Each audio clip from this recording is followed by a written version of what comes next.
రెడ్డి గారి వెంట ఈ రాష్ట్రంలో ఉన్నటువంటి యువతంతా కూడా ఆయన వెంటున్నారు.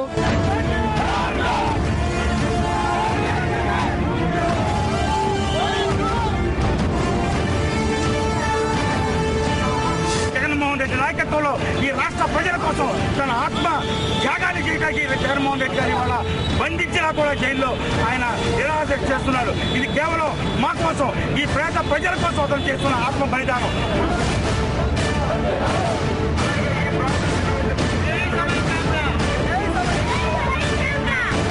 జగన్ గారు ఆమరణ నిరాహార చేపడతారు. ఆయన సంఘీభావంగా మేము ప్రాణాలైనా అర్పిస్తామని చెప్పించి గంటాపదంగా ఈ రోజు మేము అందరం ఒక్కనిగా చెప్తున్నాం.